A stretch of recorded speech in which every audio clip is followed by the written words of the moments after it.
Bonjour à tous. Aujourd'hui, j'avais envie de vous parler des étiquettes que l'on se donne sur les parcours dits flammes jumelles et des polarités yin et yang.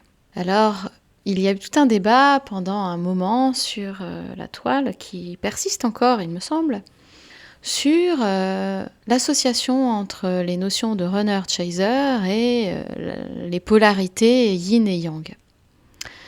Alors on est tous d'accord pour se dire que celui qu'on appelle le chaser, entre guillemets, c'est celui qui poursuit l'autre. Et à l'inverse, celui qui est le runner, par définition, court, donc c'est celui qui fuit. L'attitude du runner est une attitude plutôt yin, de fuite, et l'attitude du chaser est une attitude plutôt yang. Il y a une stratégie d'attaque, une stratégie qui va plutôt de l'intérieur vers l'extérieur. Pour autant, est-ce à dire que le runner a une polarité dominante systématiquement yin et le chaser a une polarité dominante systématiquement yang? Beaucoup semblent le penser et c'est ce qui était le plus mis en lumière sur la toile au début où on parlait de toutes ces histoires de parcours de flammes jumelles. Pour autant, à un moment donné, il y a eu un peu une révolte des runners yin qui se considéraient comme avec une prédominance de polarité yin et qui ont commencé à dire non, je suis le chaser, je suis la polarité éveillée, qui est une autre notion que l'on voit sur la toile, mais j'ai une polarité dominante qui est yin. De là est parti tout un débat et il est vrai que ça a un peu complexifié les choses. On n'est plus sûr de s'y retrouver bien. Pour moi, pour réconcilier tout cela, et c'est possible, il faut introduire la notion de processus. Lorsque l'on est avec une polarité yin, blessé, on va être dans la suradaptation, dans le masque de gentillesse, d'adaptation à l'autre.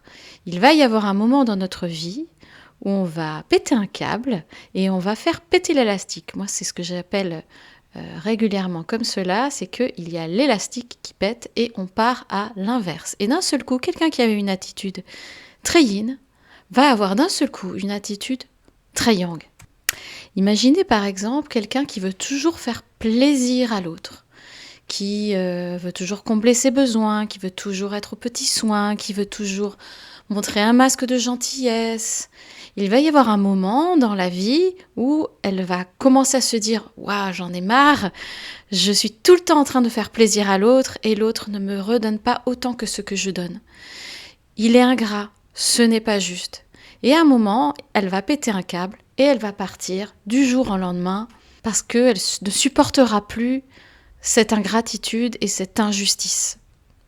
Elle va prendre une attitude très yang. Elle va aller à l'inverse dans son élastique. Eh bien, c'est un petit peu ce qui peut se passer sur le processus flamme jumelle. On peut très bien avoir des personnes qui ont une polarité dominante yin, qui toute leur vie n'ont pas voulu dire les choses, qui ne les ont pas exprimées pour bien faire, pour ne pas blesser l'autre, parce qu'ils pensent que ça peut être mal pris, pour des raisons aussi de sécurité intérieure, pour tout un tas de raisons. Je ne dis pas ce qu'il y a au fond de moi. Et puis, d'un seul coup, dans notre vie, parce qu'il y a la rencontre avec l'autre, on peut se mettre d'un seul coup à parler et d'un seul coup devenir le chaser, alors que dans toutes nos expériences passées, on a plutôt été de type runner. C'est peut-être ce que l'on appelle parfois sur certaines chaînes la précompensation, c'est-à-dire que cela dépend des expériences que l'on a eues avant.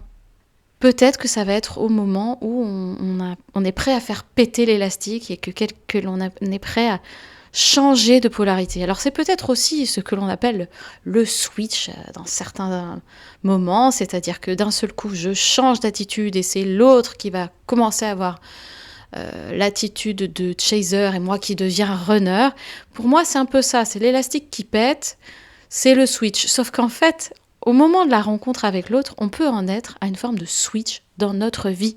C'est-à-dire qu'il n'y a pas que la relation flamme jumelle qui amène des changements déterminants dans notre vie. On peut changer de comportement par rapport à des expériences que l'on a eues avant. Donc pour moi, ce qu'il faut regarder pour savoir si on est de polarité dominante, plutôt yin ou plutôt yang, il va falloir remonter en arrière, remonter dans le temps et voir les expériences amoureuses que l'on a eues avant et comment on se comportait avec l'autre. Est-ce qu'on arrivait à s'exprimer? Est-ce qu'on exprimait nos émotions? Est-ce que c'était facile? Si la réponse est non, c'est que probablement on est de polarité plutôt yin. Est-ce qu'on était plutôt à contrôler l'autre, à vouloir qu'il agisse de telle ou de telle manière? On pouvait s'exprimer franchement et on était plutôt dans le contrôle de l'extérieur. C'est ça pour moi le critère déterminant. C'est est-ce qu'on est plutôt en contrôle de soi dans notre vie, hier et aujourd'hui, ou est-ce qu'on est plutôt en contrôle de l'extérieur? Ce que vous pouvez observer aussi, c'est comment ça se passe dans vos familles. Est-ce que dans votre famille, avec vos parents, vos frères et sœurs, est-ce que la communication est facile? Est-ce qu'elle a toujours été facile? Est-ce que vous osez être qui vous êtes vraiment profondément avec votre famille ou pas trop? Est-ce qu'on est plutôt dans la fuite émotionnelle dans votre famille ou au contraire dans l'expression des émotions? C'est en général très parlant. Et puis enfin, il y a, à mon sens, une évidence, c'est que même si on a une polarité dominante, on a les deux polarités. On a les 4 blessures qui sont associées, puisque dans la sphère des flammes jumelles, on parle aussi souvent des 5 blessures de l'âme, qui était une grille de lecture proposée par l'auteur Lise Bourbeau.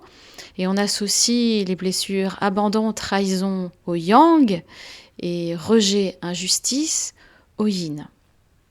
Il y a une 5e blessure qui est l'humiliation, dont on parle moins parce que tout le monde ne l'a pas, alors que l'auteur considère que l'on a tous au moins 4 blessures, donc au moins les 4 autres que l'on a citées.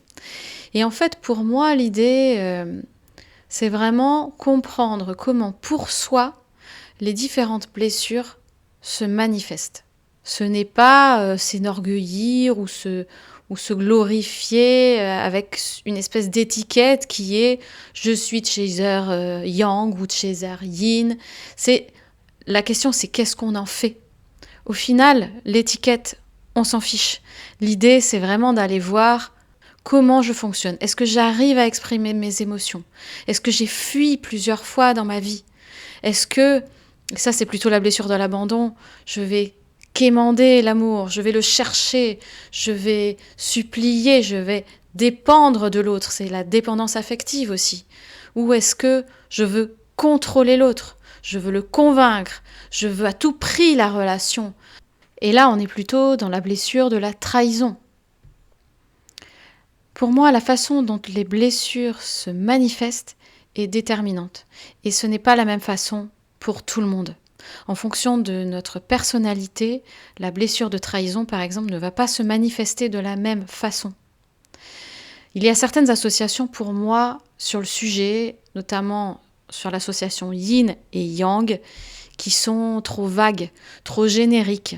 Dire que le yang est cartésien, est dans le mental et veut tout comprendre, alors que le yin est dans l'intuitif, l'émotionnel. Alors oui, il y a une réalité derrière, c'est-à-dire que le yang est plutôt dans quelque chose de terrien, quelque chose d'ancré, dans le contrôle de l'extérieur, plutôt dans l'extérieur de manière générale, et le yin est plus intériorisé, plus intuitif, c'est vrai. Pour autant, les choses ne sont pas aussi simplistes que cela. On peut être à la fois très intuitif et très mental, je peux vous l'assurer. Donc l'idée ici, c'est de réussir à poser de la conscience sur ce qui se joue et sur les processus à l'œuvre. Pour cela, on peut prendre une boussole, parce qu'il est très difficile, dans le cas contraire, d'avancer dans le noir.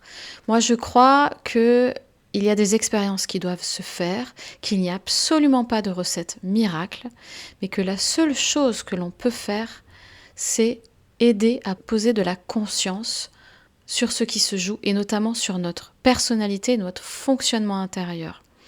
Pour ça, vous pouvez prendre une boussole. Alors moi, j'utilise l'énéagramme et j'en parlerai dans mes prochaines vidéos, qui permet de comprendre quel est notre moteur intérieur, nos peurs profondes et comment ça se manifeste dans le comportement. Et on peut aussi voir l'élastique.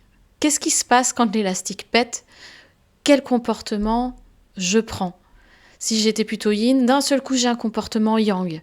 Si j'étais plutôt yang, d'un seul coup j'ai un comportement yin. Et qu'est-ce qui fait que dans un cas ou l'autre, je vais changer d'attitude? Ou par exemple quelqu'un qui est très yang va pouvoir dans un parcours flamme jumelle devenir le runner. Eh bien parce que ça va aller taper un fonctionnement intérieur profond qui nous dit que l'on n'a pas le droit, qui nous dit que les choses ne sont pas aussi faciles que ça. Il y a tout un tas de raisons qui expliquent que quelqu'un qui est yang devient d'un seul coup yin, et l'inverse est vrai aussi. Dans une prochaine vidéo, je vous proposerai que nous explorions les différents types de personnalités en nous basant sur l'énéagramme et voir comment, en fonction du type de personnalité, les blessures peuvent se matérialiser et ce qu'une polarité féminine va plutôt donner et ce qu'une polarité masculine va plutôt donner à l'inverse. À partir de cela, je vous proposerai de répondre à l'une des questions aussi qui revient régulièrement sur ce sentiment que l'autre est opposé. Est-ce que c'est vrai ou est-ce que ça l'est pas? Expliquer pourquoi on a l'impression qu'il y a des challenges incroyables, que tout nous oppose. Eh bien, vous verrez que je vous proposerai une interprétation qui est en réalité liée à notre type de personnalité et à nos peurs profondes. Sur ce, je vous souhaite une belle journée et je vous dis à très bientôt.